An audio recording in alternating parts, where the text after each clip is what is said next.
अशेष विशेष कृपानुकंपा के फलस्वरूप हम सब देवर्षि नारद जी के भक्ति सूत्रों की स्मरण करने के लिए बैठे हैं। अभी यहाँ बहुत लोग होंगे जिनके पास समय है,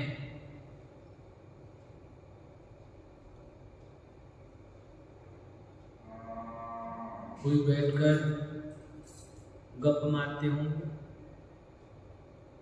व्यर्थ की बातचीत में बिताते होंगे समय, कोई संसार के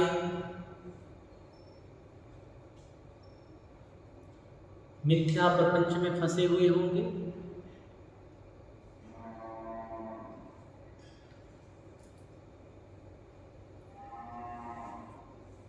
कुछ लोग ऐसे होंगे जो आना चाहते हैं लेकिन किसी न किसी कारण से आ नहीं पाते हैं, और हम लोग कुछ गिने चुने हुए यहाँ बैठकर प्रभु के गुण गा पा रहे हैं। जहाँ जो कोई भी गा रहा है प्रभु के गुण, या प्रभु के गुण सुन रहा है, प्रभु के नाम संकीर्तन कर रहा है, इसका मतलब ये है कि हमारे ऊपर प्रभु की कृपा है, ठाकुर जी की अनुकंपा है। नहीं तो पास में समय होते हुए, सुविधा होते हुए भी लाभ नहीं उठा पाते।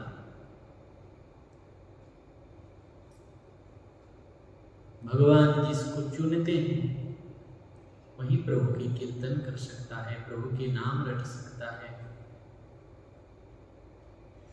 उसके हृदय में ये भाव बन सकता है कि मैं प्रभु से प्रेम करूं, संसार से अपना मन को हटाऊं। ये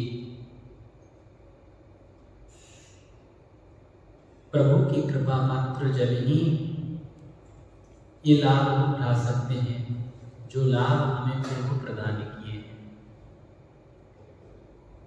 हम नहीं आ रहे हैं, हमें प्रभु लाए हैं।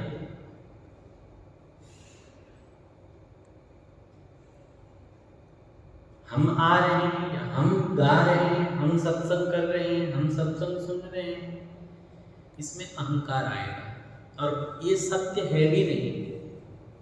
हमसे कराया जा रहा है, हम यहाँ आए नहीं हैं, हमको यहाँ लाया गया है।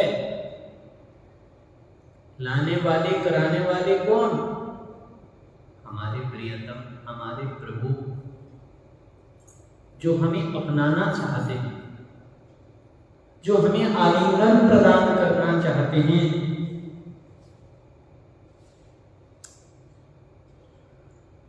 इसीलिए जीवन में कभी सत्संग का अवसर मिले तो इसे साधारण बिल्कुल नहीं समझना चाहिए। भगवान की अनंत कृपा करुणा का फल ही समझना चाहिए, उनकी अहेतु की कृपा का फल ही समझना चाहिए। क्योंकि राम कृपा बिनु सुलभ न सोई, भगवान के कृपा के बिना ये सुलभ नहीं। तो आइए देवर्षि नारद जी महाराज सर्वप्रथम प्रेम रूपा भक्ति का स्वरूप बताए हैं कि भक्ति का स्वरूप क्या है।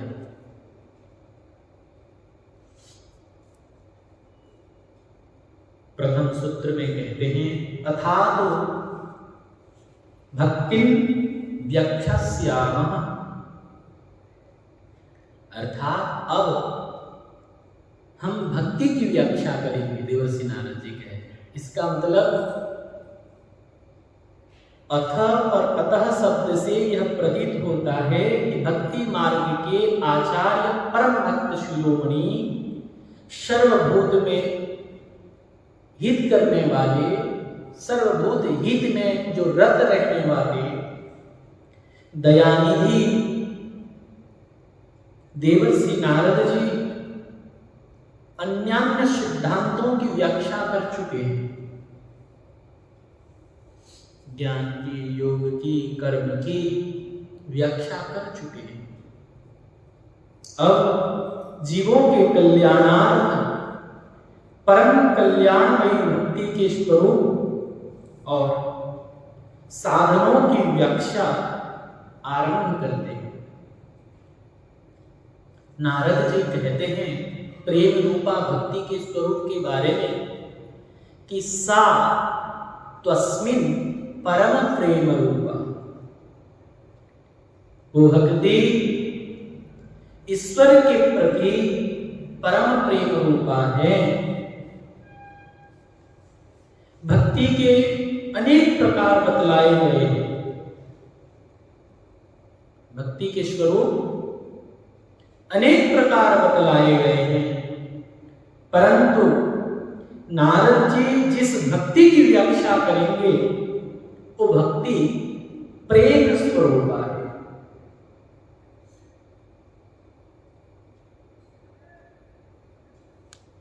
जैसे राम भगत जगचारी प्रकारा, गीता जी में उन 4 प्रकार भक्तों को बताते हुए कहते हैं आर्थ, अर्थार्थी, जिज्ञासु और ज्ञानी। जो संकट में फंसा हुआ है वो भगवान को पुकारता है, वो भी भक्त हैं, लेकिन वो आर्त भक्त है। कुछ भक्त अर्थार्थी, भगवान से कुछ संसार के वस्तु चाहते हैं, इसीलिए भक्ति करते हैं, या भक्ति करते हुए भी उनके मन में संसार के प्रति कुछ वासना बनी रहती है। वो अर्थार्थी, संसार की चाह करने वाले भक्त तो है, लेकिन अर्थार्थी। जिज्ञासु, जो भगवान को जानना चाहते हैं, संसार से उनका कोई मतलब नहीं, वो भगवान को जानना चाहते हैं, वो भी भक्त है।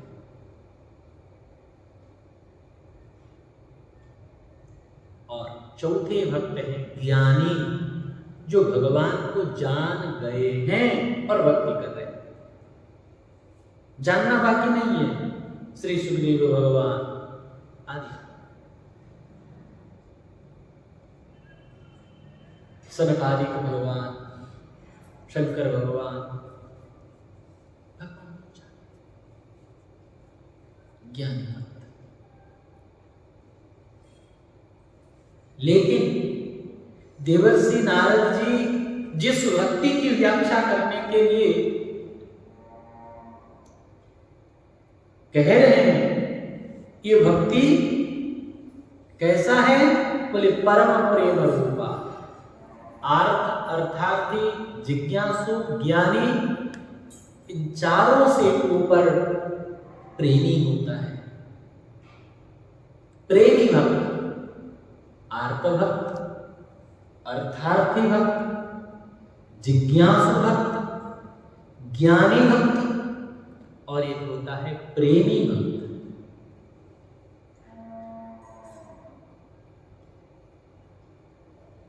जिस भक्ति की व्याख्या कर रहे हैं कि परम प्रेम रूपा है। भगवान में अनन्य प्रेम हो जाना ही भक्ति है। अनन्य प्रेम हो जाना, ज्ञान, कर्म आदि साधनों के आश्रित से रहित और सब और से स्पृहा शून्य होकर चित्त वृत्ति अनन्य भाव से जब केवल भगवान में ही लग जाती है, जगत के समस्त पदार्थों से तथा परलोक की समस्त सुख सामग्रियों से, यहाँ तक कि चित्त मोक्ष सुख से भी हटकर एकमात्र अपने परम प्रेमास्पद भगवान में लगा रहता है। अनन्य का अर्थ क्या है? भगवान के ये अनन्य प्रेमी हैं। किसे कहा जाएगा अनन्य प्रेमी? जो भगवान को छोड़कर और कहीं प्रेम नहीं करता। हम लोग भगवान को तो प्रेम करते हैं,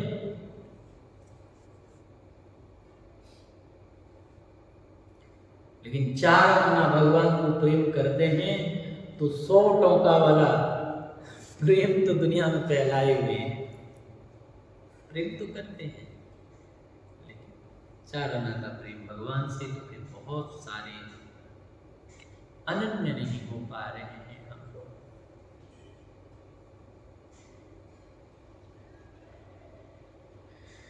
अनन्य कौन है? जिसका चित्त वृत्ति जगत के समस्त पदार्थों से हटकर, समस्त पदार्थों से हटकर केवल भगवान में लग जाता है। जगत ने परलोक में मरने के बाद हम किस लोक में जाएंगे इसकी भी कोई परवाह नहीं भक्त को। ये दुनिया चाहे कुछ समझे,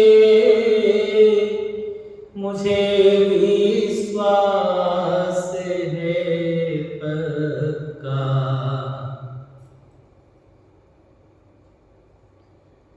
दुनिया का परवाह नहीं, लोक परलोक की परवाह नहीं। मैं मरने के बाद स्वर्ग जाऊंगा, ब्रह्मलोक जाऊंगा कि नरक जाऊंगा, इसकी चिंता प्रेमी को नहीं रहता। मैं मरने के बाद मेरा क्या होगा, जीने तक तो चिंता नहीं, मरने के बाद का भी कोई चिंता नहीं कि मेरा क्या होगा। उसको फुर्सत नहीं वो सब चिंता करने के लिए, उसका ध्यान नहीं, उसका आकर्षण नहीं। लोक परलोक की भी कोई चिंता नहीं। लोक परलोक क्या कहें, वो मुक्ति भी नहीं चाहता। उसका चित्त वृत्ति मोक्ष सुख को भी त्याग देता है। तो आप कहेंगे क्या वो बंधन में पड़ा रहता, मुक्ति नहीं होता? अरे जो प्रेमी बन गया उसके द्वार पर 4 प्रकार की मुक्ति हाथ जोड़कर, आगे हम श्रवण करेंगे, ये तो प्रेम सूत्र की चर्चा है, व्याख्या सुनेंगे। 4 प्रकार मुक्ति हाथों जोड़कर खड़े रहते हैं, कब हमें स्वीकार करें। अष्ट सिद्धि नवनिधि हाथ जोड़कर खड़े रहते हैं, कब स्वीकार करें। अब सेवा का अवसर ढूंढते रहते हैं, सेवा का अवसर ढूंढते रहते हैं।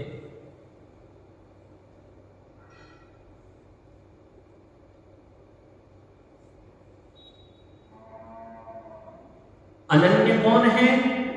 सारी ममता, समस्त आसक्ति, सब पदार्थों से सर्वथा निकलकर एकमात्र प्रयत्न भगवान के प्रति हो जाती है, तब उसी स्थिति को अनन्य स्थिति कहते हैं। हम सीताराम जी के भक्त हैं तो राधे श्याम कहने से कितने को तकलीफ होता है। जो राधे श्याम के भक्त हैं उनको सीताराम कहने में तकलीफ होता है, कहते हैं हम अनन्य हैं, लेकिन फालतू की बात हम घंटों कर लेते हैं। टीवी देख लेंगे, मोबाइल देख लेंगे तो तकलीफ नहीं होती है, लेकिन हम ठाकुर जी के स्वरूपों में भेद करके राधे श्याम वाले सीताराम नहीं कहेंगे, सीताराम वाले राधे श्याम नहीं कहेंगे और उसी को अनन्यता कहेंगे, तो ये अनन्यता नहीं है। अनन्यता क्या है? अनन्यता यही है कि हमारा चित्त वृत्ति हमारे प्रेमास्पद को छोड़कर, हमारे प्रभु को छोड़कर और कहीं न जाए, कहीं न जाए। किसी वस्तु में, किसी व्यक्ति में, किसी स्थान में हमारा चित्त वृत्ति न जाए। एक बात की ध्यान रहे कि प्रभु हमें जो सेवा दिए हैं, गुरु कृपा से हमें जो साधन मिला है, उसको हम पूरी लगन के साथ करें, पूरी लगन के साथ करें, तो वास्तविक एक ऐसा सुख मिलता है, वो करने से पता चले, नहीं करने से नहीं पता चले। करने में इतना सुख मिलता है सेवा से, और कहीं नहीं मिलता। और प्रेम के स्वरूप बताते हुए कहते हैं अमृत स्वरूपाच। भगवान में अनन्य प्रेम ही वास्तव में अमृत है। वह सबसे अधिक मधुर है, और जिसको वह प्रेमामृत मिल जाता है वह उसे पान कर अमर हो जाता है। मीरा जी अमर हुई कि नहीं? मीरा जी मरी? कोई कह सकता है? राम का नाम लेकर जो मर जाएंगे, अमर नाम दुनिया में कर जाएंगे। कबीरदास जी कहते हैं, हरि मरे तो मैं मरूं, नहीं तो मरे मेरे बलाए। सांसे गुरु का बाल का, अरे मरे न मारा जाए। हम तो नैनम छिन्दन्ति शस्त्राणि, नैनम दहति पावकः, न चैव क्लेदयन्त्यापो न शोषयति मारुतः। यही हमारे स्वरूप, हम भगवान के हैं।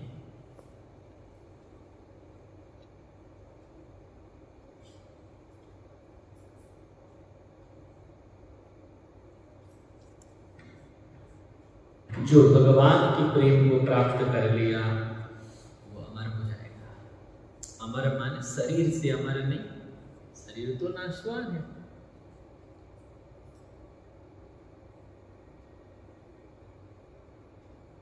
नष्ट हो जाता है, लेकिन उसे फिर बार बार भरना नहीं पड़ता।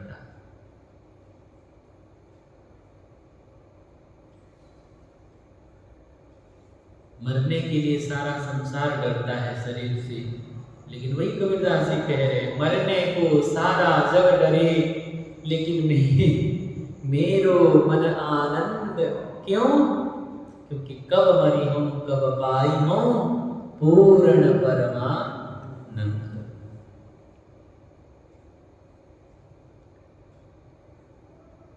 मृत्यु क्या है? जो प्रेम को प्राप्त कर लेता है, ये परम प्रेम रूपा भक्ति अमृत स्वरूपा है। जो प्रेमामृत को पान कर लेता है वो अमर हो जाता है। मृत्यु क्या है? मृत्यु है लौकिक वासना। मृत्यु क्या है? वासना ही मृत्यु है।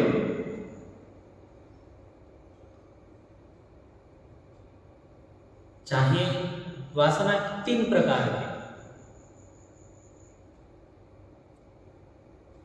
पुत्रेषणा, वित्तेषणा और अंतिम है लोकेषणा। 3 प्रकार की वासना। पुत्रेषणा काम, वित्तेषणा लोभ, धन की कामना करना। वित्तेषणा, वित्त माने संपत्ति, वित्तेषणा माने धन की कामना है, और मिले मुझे, और मिले, वित्तेषणा। और इन कोई कोई पुत्रेषणा काम को तो जीते जाते हैं, लेकिन वित्तेषणा बनी रहता है, धन की इच्छा।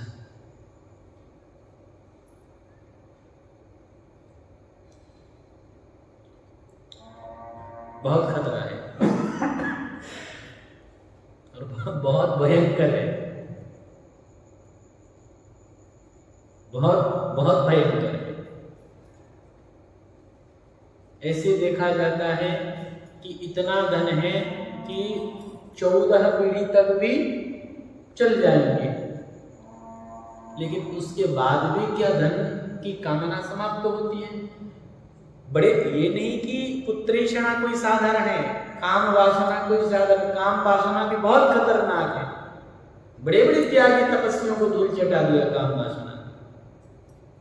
10,000, 20,000, 50,000 वर्ष साधना किए, उर्वशी आई, मेनका आई, गया सब। ऐसे ऐसे पुराणों में चर्चा आता है। कामकांड बड़ी भयंकर है, सब धूल में मिला देता है।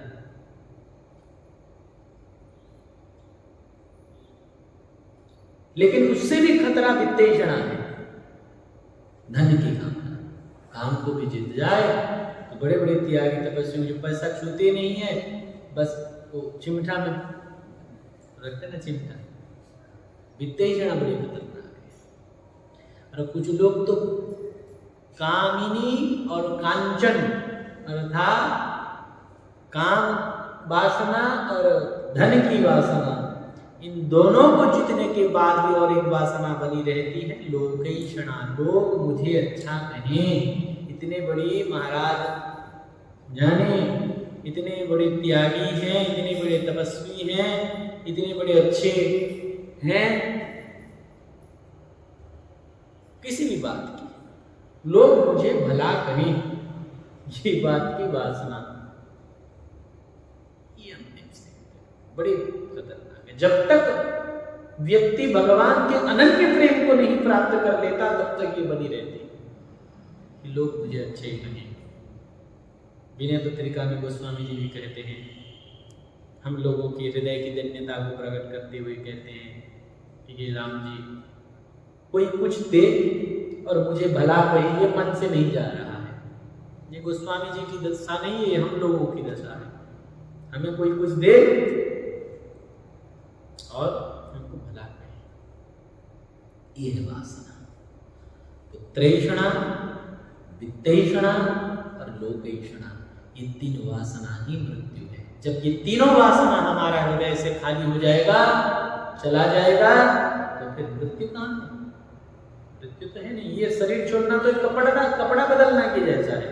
मांसास जीर्णानि यथा विहाय, जैसे कपड़ा फट जाता है तो फेंक देते हैं, नया खरीद लेते हैं। क्या करते हैं? नया कपड़ा पहन लो, फट गया दूसरा पहन लो। ये शरीर है,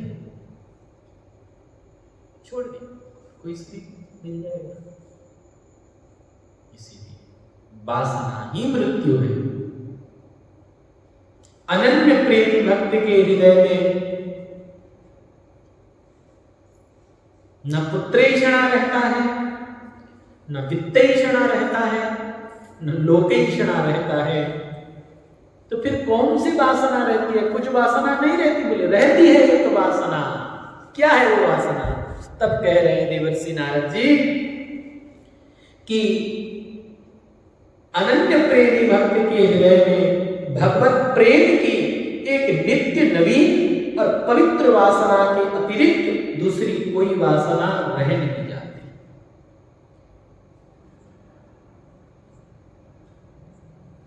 और वासना की चर्चा करते हुए हम लोग विचार करें। कुछ संत तो कहते हैं तमोगुणी वासना, रजोगुणी वासना और सतोगुणी वासना, ये सब वासना के अंतर्गत है, ये बंधन कारक है। सतोगुणी वासना क्या है? बोले एक मंडप बनाएंगे एक मंडप बनाएंगे, जहां ऐसा होगा, एक मंदिर बनाएंगे, एक आश्रम बनाएंगे, एक जो है गौशाला बनाएंगे। कहेंगे महाराज ये तो कोई गलत बात है ही नहीं, अच्छा है, ये बहुत अच्छा है। अच्छा तो है, लेकिन वासना है, बंधन कारक। बन जाए आनंद, कोई बंधन कारक नहीं है। बन रहा है, हो रहा है, आनंद कारक, कोई बंधन कारक नहीं है। लेकिन वासना बने कि ऐसा होनी चाहिए, बंधन कारक है। मठ मंदिर बनाना, मठ बनाना, कुछ भी वो हो, अगर वो वासना है तो बंधन कारक है। सतोगुणी वासना भली, भगवान के प्रसन्न होते, ठीक है, अच्छा है, करे, लेकिन वासना है। धर्मशाला बनाओ, ये करो, वो, कोई वासना मत करो, जैसे आप कहते जब होना होगा हो जाएगा, पहले से वासना मत कर। ये राम कोई भी काम के सतोगुणी वासना। रजोगुणी वासना क्या है? अच्छा खाऊं, अच्छा पहनूं, ये रजोगुणी वासना है। अच्छा देखूं, अच्छा सुनूं, अच्छा सूंघूं, ये सब रजोगुणी वासना है।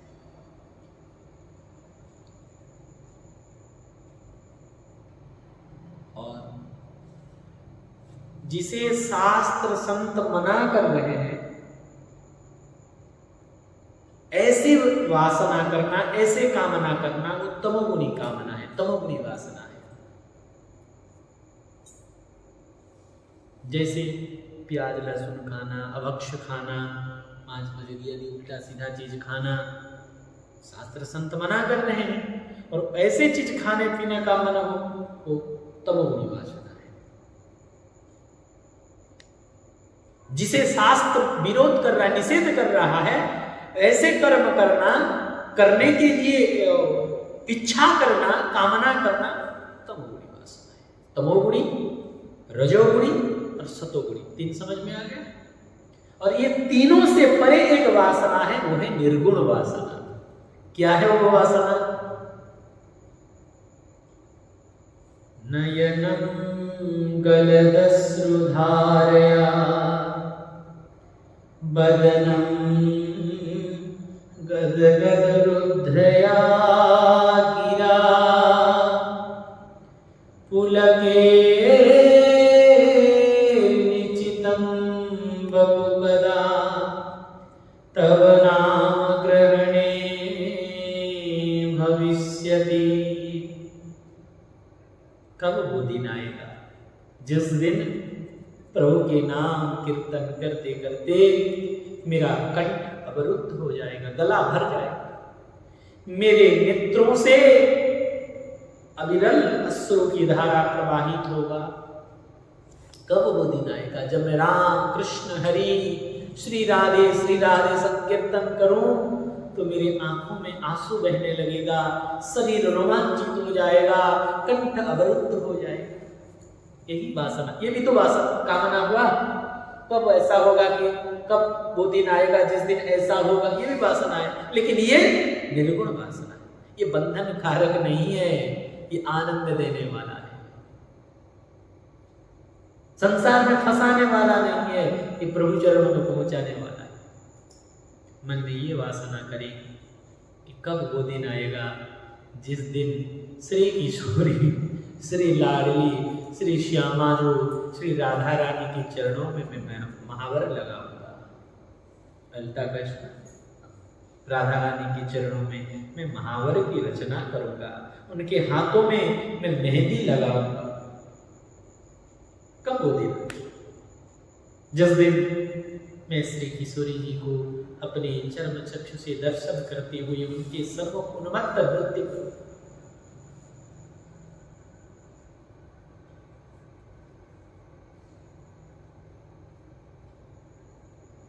ये वासना। कब वो दिन आएगा जिस दिन मैं भागवत श्रवण करूंगा? कब वो दिन आएगा कि मैं राम कथा श्रवण करूंगा? कब वो दिन आएगा जब मैं कीर्तन के अलावा मेरे मन में कुछ न रहे? कब वो दिन आएगा जब मुझे प्रभु के अलावा कुछ अच्छा न लगे? कब वो दिन आएगा जिस दिन प्रभु के प्रेम में मैं डूब जाऊंगा? यही वासना, यही कामना भक्त के हृदय में जरूर होनी चाहिए, जरूर होनी चाहिए।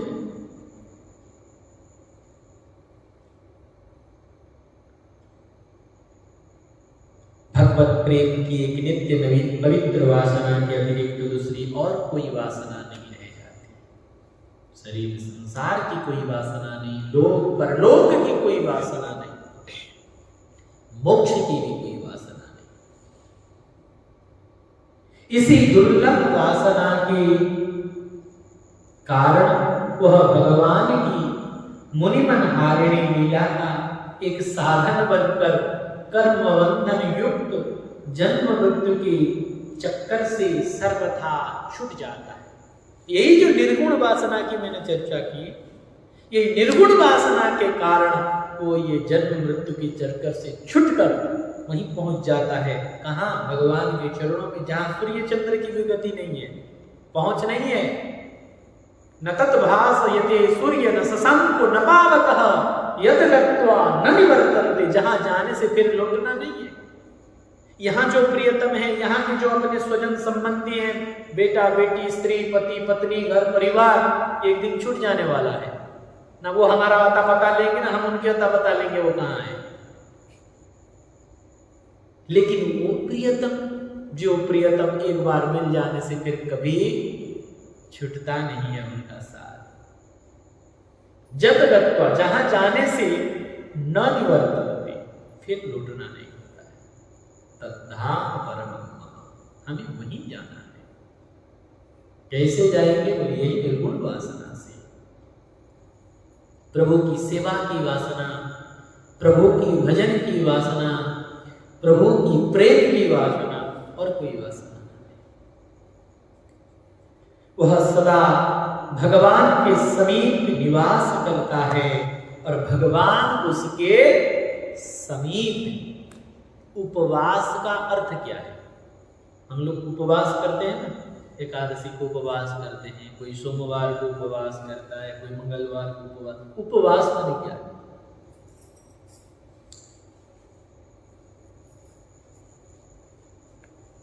हम लोग उपवास के दिन इतने खाते हैं जितने नॉर्मली दिनों में इतना आइटम नहीं बनता है। नॉर्मली दिनों में तो एक दो आइटम में काम चल जाता है, लेकिन व्रत वाले दिन बहुत सारा और वही हैवी आइटम बनता है। उपवास का अर्थ क्या है?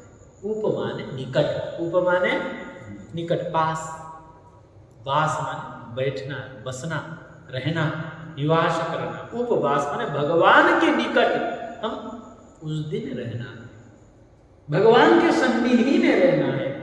भगवान के सन्निधि माने उनके नाम जपो, उनके लीला कथा श्रवण करो, कीर्तन करो, उनकी सेवा करो, इसी में दिन बिता, इसी को कहते हैं उपवास।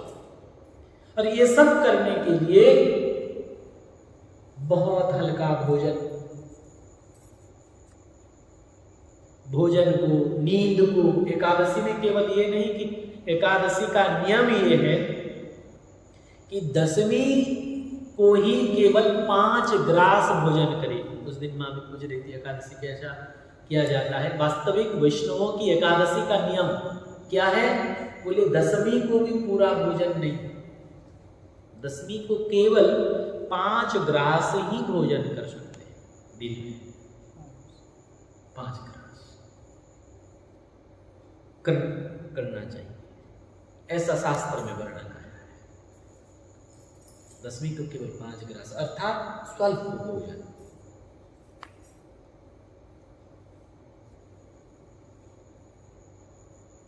और एकादशी को निर्जल की विधान है, लेकिन कोई निर्जल न रह पाए, अस्वस्थ व्यक्ति है, डायबिटीज आदि है, तो कोई ना कर पाए तो जल पी के करे, कोई जल पी के ना कर पाए तो फल खा के करे, दूध ले ले, वो भी उससे निर्वाह नहीं हो रहा है।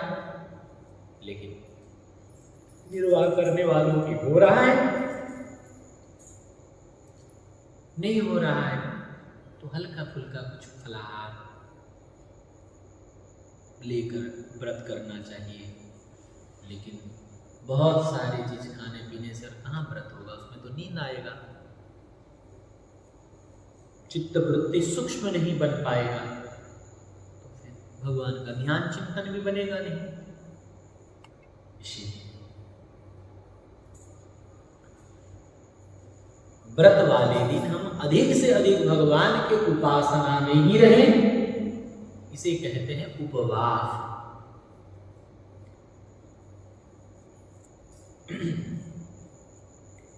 जो समस्त वासनाओं को छोड़कर ये पवित्र निर्गुण वासना, भगवत प्रेम की वासना, भगवत सेवा की वासना मन में रखता है, तो जन्म मृत्यु संसार से छूटकर भगवान के निकट रहता है, जहाँ रहने से फिर लौटना नहीं पड़ता, आना नहीं पड़ता, वो भगवान के पास रहता है, भगवान उसके पास रहते हैं। प्रेमी भक्त और प्रेमास्पद भगवान का यह नित्य अटल संयोग ही वास्तविक अमरत्व है। अमरत्व क्या है?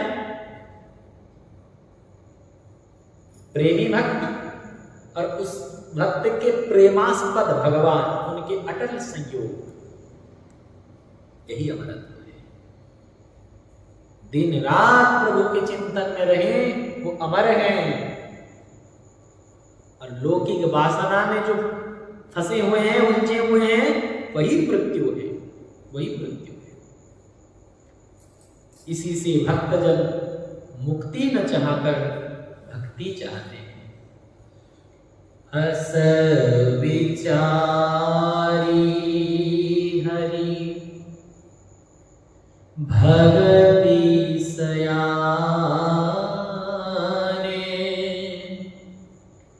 मुक्ति निरादर भगति लुभाने। अस विचारी।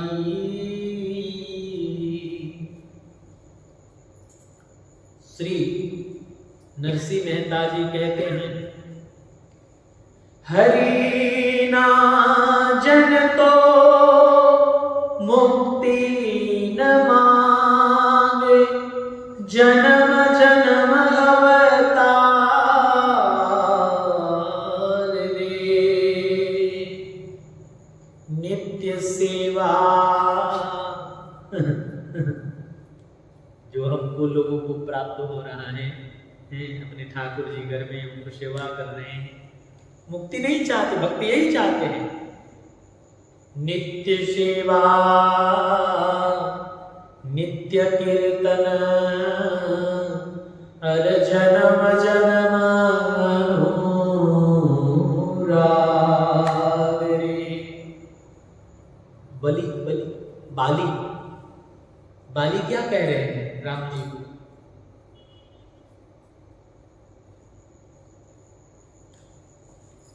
जेहि जोनि जन्म कर्म वसतः राम पद अनुराग।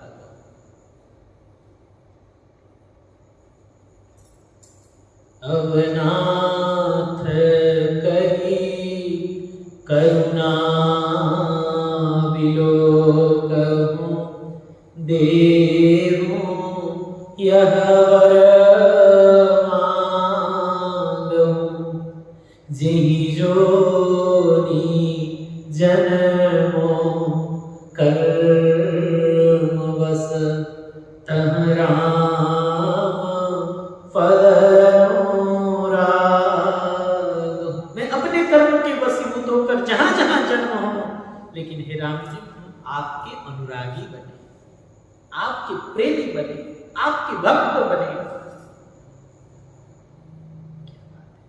भक्त मुक्ति भी नहीं चाहता, मुक्ति निरादर। क्या कहें, श्री वृंदावन में महिमामृत में तो प्रबोधानंद पाद सरस्वती कहते हैं, महाराज साधारण लोगों को क्या, बड़े बड़े ज्ञानियों को भी अटपटा लगा। तुम कृत्य, बड़े बड़े योगी, बड़े बड़े तपस्वी मुक्ति पाने के लिए जीवन भर साधना करते हैं, लेकिन प्रेमी ऐसे मुक्ति को तुम कृत्य, अनाथ मुक्ति निरादर, नहीं चाहता मुक्ति ना है, उसको मुक्ति में कोई रुचि नहीं, भक्ति चाहता है, प्रेम चाहता है। मैं प्रभु से प्रेम करूं, प्रभु की चरणों में, प्रभु के अलावा मुझे, ये दीवानों की मार्ग है, ये दीवानों की अगम पथ है, हर कोई समझ नहीं पाते।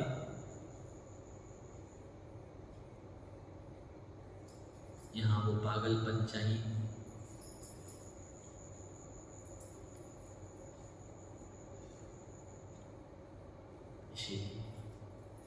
यही अमरत्व है। इसी से भक्तजन मुक्ति न चाहकर भक्ति चाहते हैं।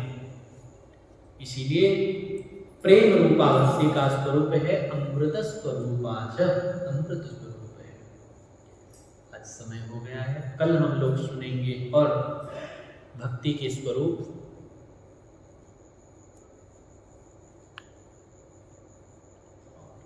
इसी प्रकार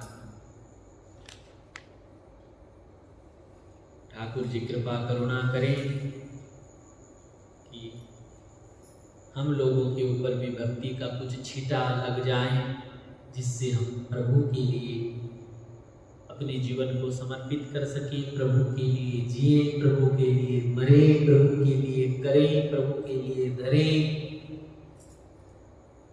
हंसे तो भी प्रभु के लिए, रोए तो भी प्रभु के लिए, खाएं तो भी प्रभु के लिए, सोए तो भी प्रभु के लिए, हर कोई क्रिया अपने प्रभु के लिए हो, ऐसा हमारा जीवन बन जाए। यही प्रार्थना से ठाकुर जी के चरणों में। गोविंद जय जय